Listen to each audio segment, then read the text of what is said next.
أعوذ بالله من الشيطان الرجيم. بسم الله الرحمن الرحيم. هل أتاك حديث الغاشية؟ کیا تم کو ڈھانپ لینے والی یعنی قیامت کا حال معلوم ہوا ہے؟ بسم اللہ الرحمن الرحیم۔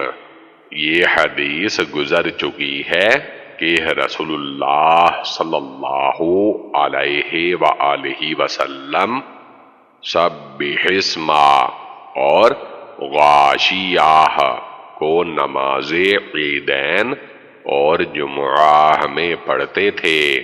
موطا امام مالک رحمت اللہ میں ہے کہ جمعہ کی پہلی رکعت میں سورت جمعہ اور دوسری میں حل اتاک حدیث الغاشیہ پڑھتے تھے۔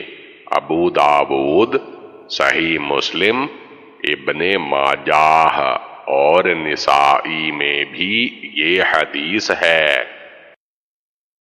وجوه يومئذ خاشعة روز بہت سے منہ والے ذلیل ہوں گے، عاملة ناصبة سخت محنت کرنے والے تھکے ماندے، تصلى نارا حامية دہری آگ میں داخل ہوں گے، تسقى من عين آنية کھولتے ہوئے چشمے کا ان کو پانی پلایا جائے گا۔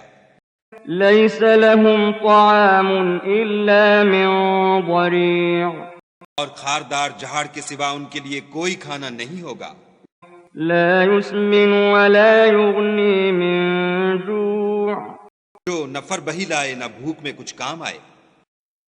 حل اتاک حدیث الغاشیہ سب کو ڈھانپنے والی حقیقت۔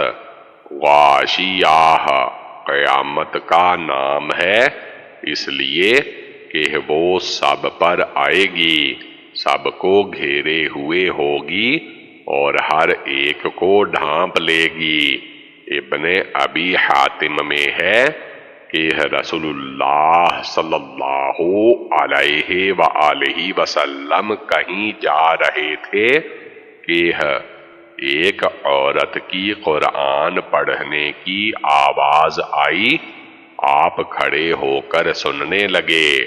اس نے یہی آیت حل اتاکا پڑھی، یعنی کیا تیرے پاس ڈھانپ لینے والی قیامت کی بات پہنچی ہے؟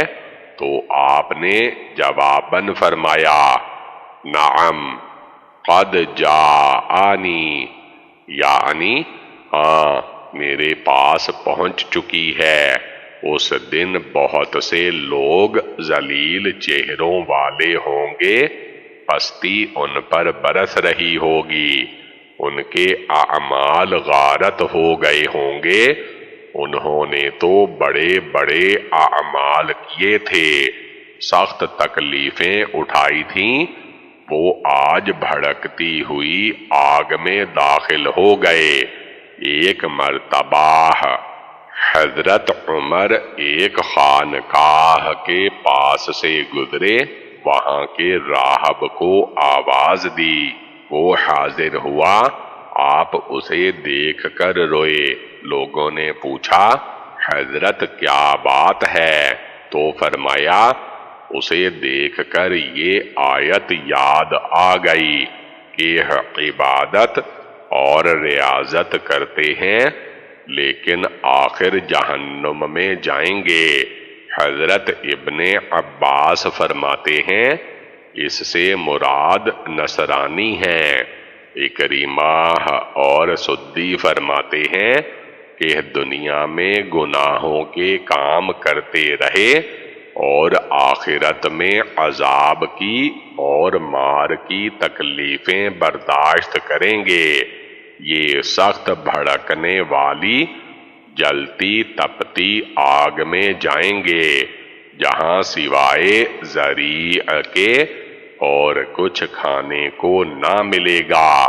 جو آگ کا درخت ہے یا جہنم کا پتھر ہے، یہ تھوہر کی بیل ہے، اس میں زہریلے کانٹے دار پھل لگتے ہیں، یہ بدترین کھانا ہے اور نہایت ہی برا، نہ بدن بڑھائے نہ بھوک مٹائے، یعنی نہ نفع پہنچے نہ نقصان دور ہو۔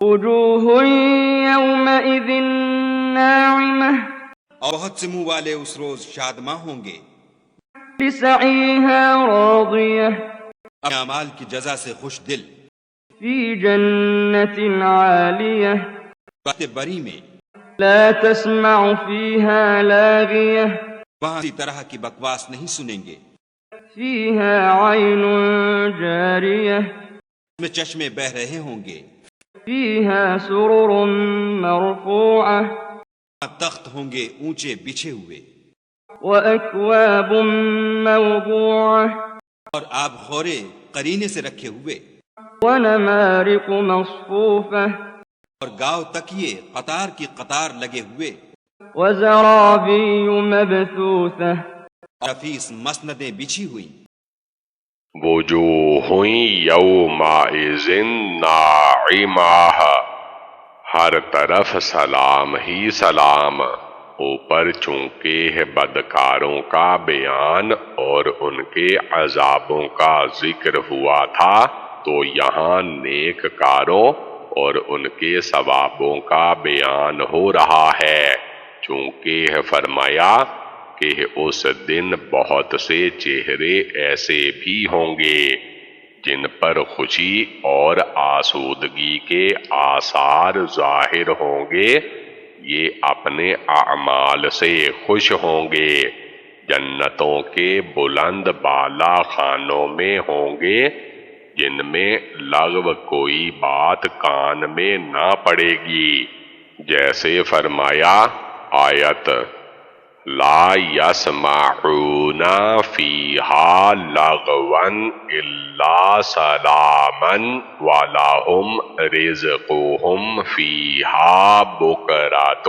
وعشیا، اس میں سوائے سلامتی اور سلام کے کوئی بری بات نہ سنیں گے، اور فرمایا آیت لا یسمعون فیہا لغوا ولا تاثیما الا قلیلا سلاما سلاما، نہ اس میں فضول گوئی سنیں گے نہ بری باتیں سوائے سلام ہی سلام کے، اور کچھ نہ ہوگا، اس میں بہتی ہوئی نہریں ہوں گی۔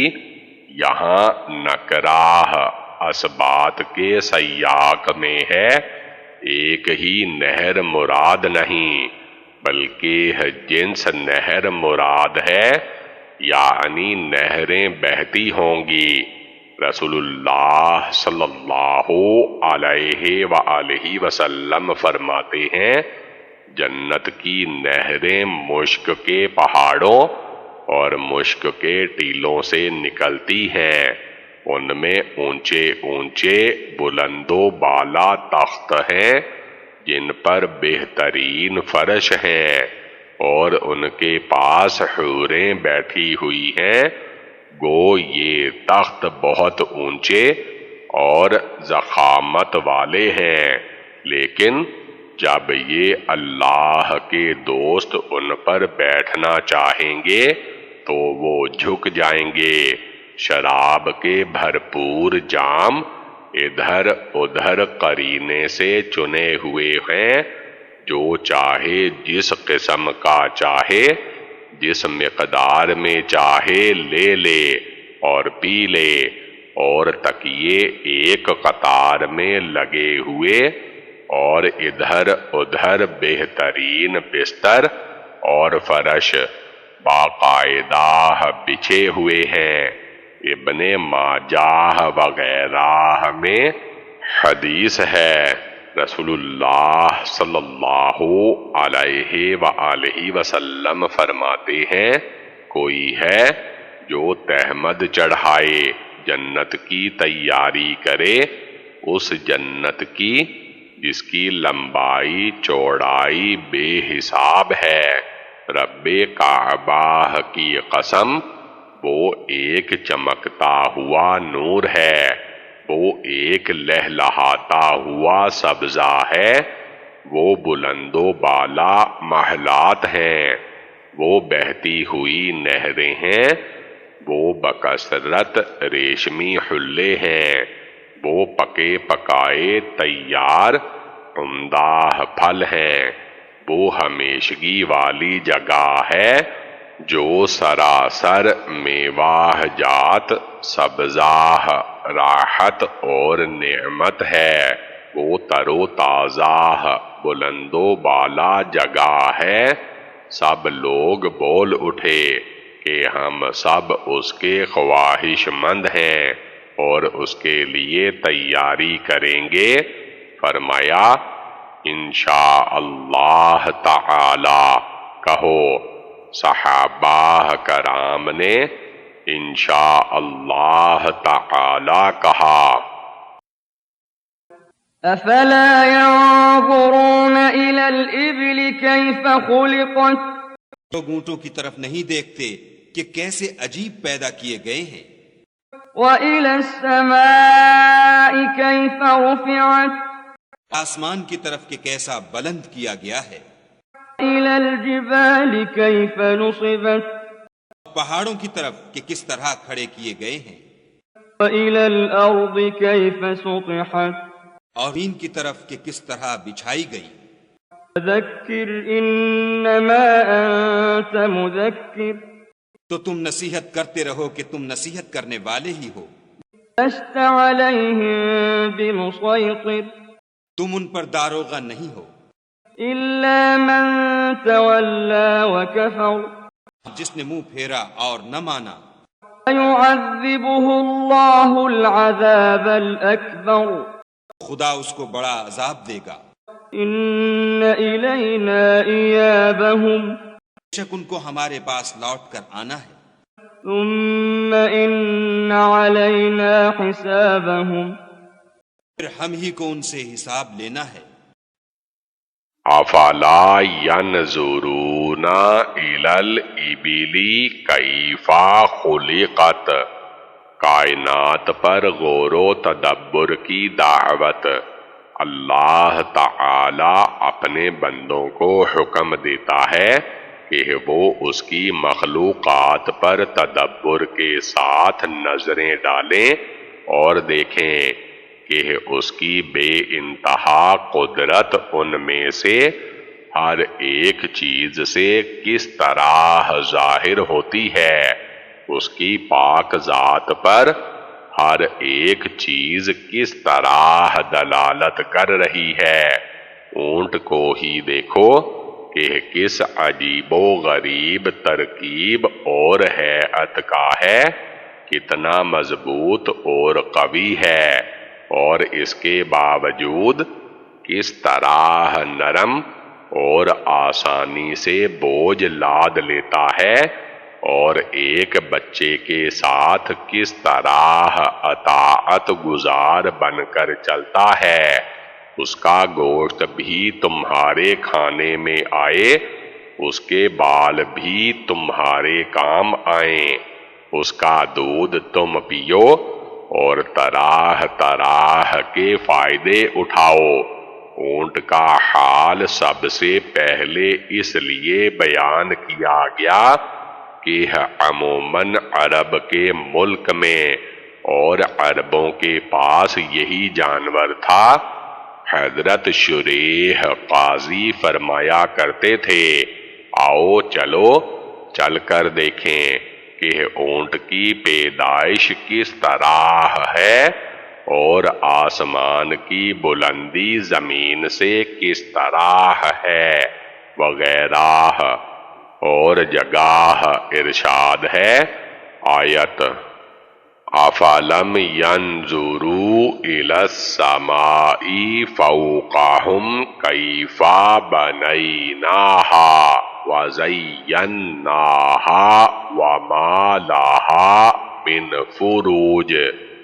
کیا ان لوگوں نے اپنے اوپر آسمان کو نہیں دیکھا کہ ہم نے اسے کس طرح بنایا، کیسے مزین کیا اور ایک سوراخ نہیں چھوڑا؟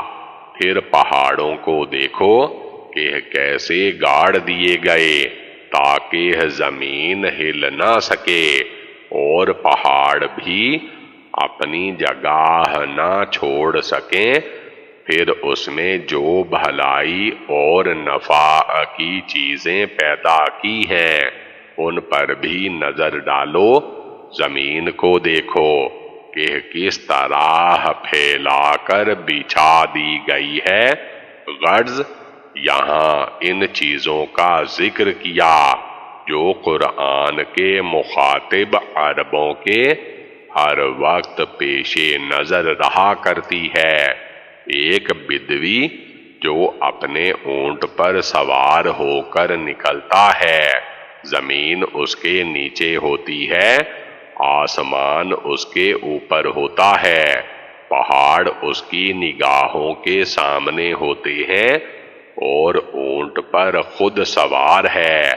ان باتوں سے خالق کی قدرت کاملہ اور صنعت ظاہرہ بالکل حویدہ ہے، اور صاف ظاہر ہے کہ خالق، صانع، رب عظمت و عزت والا مالک اور متصرف معبود برحق اور اللہ حقیقی صرف وہی ہے، اس کے سوا کوئی ایسا نہیں جس کے سامنے اپنی عاجزی اور پستی کا اظہار کریں، جسے ہم حاجتوں کے وقت پکاریں، جس کا نام دود زباں بنائیں اور جس کے سامنے سر خم ہو۔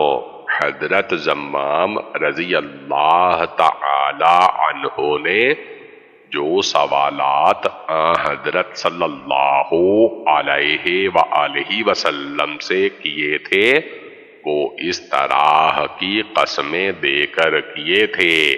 بخاری، مسلم، ترمذی، نسائی، مسند احمد وغیرہ میں حدیث ہے۔ حضرت انس رضی اللہ تعالی عنہ فرماتے ہیں کہ ہمیں بار بار سوالات کرنے سے روک دیا گیا تھا تو ہماری یہ خواہش رہتی تھی کہ باہر کا کوئی عقل مند شخص آئے، وہ سوالات کرے، ہم بھی موجود ہوں، اور پھر حضور صلی اللہ علیہ وآلہ وسلم کی زبانی جوابات سنیں۔ چنانچہ ایک دن بادیہ نشین آئے اور کہنے لگے، اے محمد صلی اللہ علیہ وآلہ وسلم، آپ کے قاصد ہمارے پاس آئے اور ہم سے کہا، آپ فرماتے ہیں کہ اللہ نے آپ کو اپنا رسول بنایا ہے۔ آپ نے فرمایا، اس نے سچ کہا۔ وہ کہنے لگا، بتائیے آسمان کو کس نے پیدا کیا؟ آپ صلی اللہ علیہ وآلہ وسلم نے فرمایا، اللہ نے۔ کہا، زمین کس نے پیدا کی؟ آپ صلی اللہ علیہ وآلہ وسلم نے فرمایا، اللہ نے۔ کہا، ان پہاڑوں کو کس نے گاڑ دیا؟ ان سے یہ فائدے کی چیزیں کس نے پیدا کیں؟ آپ صلی اللہ علیہ وآلہ وسلم نے فرمایا، اللہ نے۔ پس آپ کو قسم ہے اس اللہ کی جس نے آسمان و زمین پیدا کیے اور ان پہاڑوں کو گاڑا، کیا اللہ نے آپ کو اپنا رسول بنا کر بھیجا ہے؟ آپ نے فرمایا، ہاں۔ کہنے لگے، آپ کے قاصد نے یہ بھی کہا ہے کہ ہم پر رات دن میں 5 نمازیں فرض ہیں۔ فرمایا، اس نے سچ کہا۔ کہا اس اللہ کی آپ کو قسم ہے جس نے آپ کو بھیجا کہ کیا یہ اللہ کا حکم ہے؟ آپ نے فرمایا ہاں۔ کہنے لگے آپ کے قاصد نے یہ بھی کہا کہ ہمارے مالوں میں ہم پر زکوٰۃ فرض ہے۔ فرمایا سچ ہے۔ پھر کہا آپ کو اپنے بھیجنے والے اللہ کی قسم، کیا اللہ نے آپ کو یہ حکم دیا ہے؟ فرمایا ہاں۔ مزید کہا کہ آپ کے قاصد نے ہم میں سے طاقت رکھنے والے لوگوں کو حج کا حکم بھی دیا ہے۔ آپ نے فرمایا ہاں۔ اس نے جو کہا سچ کہا۔ وہ یہ سن کر یہ کہتا ہوا چل دیا کہ اس اللہ واحد کی قسم جس نے آپ کو حق کے ساتھ بھیجا ہے، نہ میں ان پر کچھ زیادتی کروں گا نہ ان میں کچھ کمی کروں گا۔ نبی صلی اللہ علیہ وآلہ وسلم نے فرمایا اگر اس نے سچ کہا ہے تو یہ جنت میں داخل ہوگا۔ بعض روایات میں ہے کہ اس نے کہا میں زمام بن ثعلبہ ہوں، بنو سعد بن بکر کا بھائی۔ ابو یعلا میں ہے کہ رسول اللہ صلی اللہ علیہ وآلہ وسلم ہمیں اکثر یہ حدیث سنایا کرتے تھے کہ زمانہ جاہلیت میں ایک عورت پہاڑ پر تھی، اس کے ساتھ اس کا چھوٹا سا بچہ تھا۔ یہ عورت بکریاں چرایا کرتی تھی۔ اس کے لڑکے نے اس سے پوچھا کہ اماں جان تمہیں کس نے پیدا کیا؟ اس نے کہا اللہ نے۔ پوچھا میرے ابا جی کو کس نے پیدا کیا؟ اس نے کہا اللہ نے۔ پوچھا مجھے؟ کہا اللہ نے۔ آسمان کو؟ کہا اللہ نے۔ پوچھا زمین کو؟ کہا اللہ نے۔ پوچھا پہاڑوں کو؟ بتایا کہ انہیں بھی اللہ تعالی نے پیدا کیا ہے۔ بچے نے پھر سوال کیا کہ اچھا ان بکریوں کو کس نے پیدا کیا؟ ماں نے کہا انہیں بھی اللہ تعالی نے پیدا کیا ہے۔ بچے کے منہ سے بے اختیار نکلا کہ اللہ تعالی بڑی شان والا ہے۔ اس کا دل عظمت اللہ سے بھر گیا۔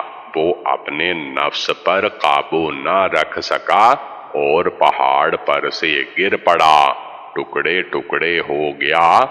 ابن دینار فرماتے ہیں حضرت ابن عمر رضی اللہ تعالی عنہ بھی یہ حدیث ہم سے اکثر بیان فرمایا کرتے تھے۔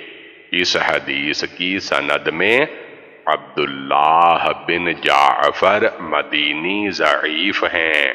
امام علی بن مدینی جو ان کے صاحبزادے اور جرح و تعدیل کے امام ہیں، وہ انہیں یعنی اپنے والد کو ضعیف بتلاتے ہیں۔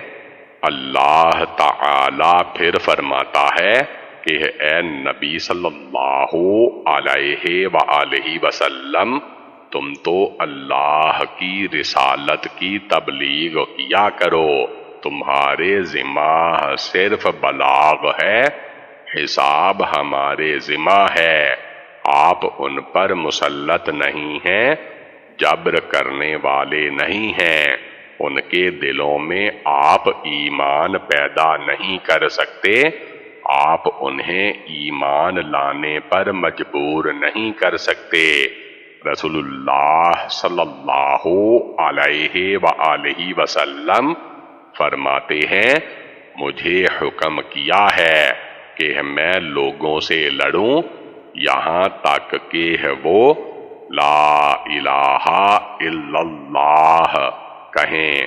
جب وہ اسے کہہ لیں تو انہوں نے اپنے جان و مال مجھ سے بچا لیے مگر حق اسلام کے ساتھ، اور ان کا حساب اللہ تعالی کے ذمہ ہے۔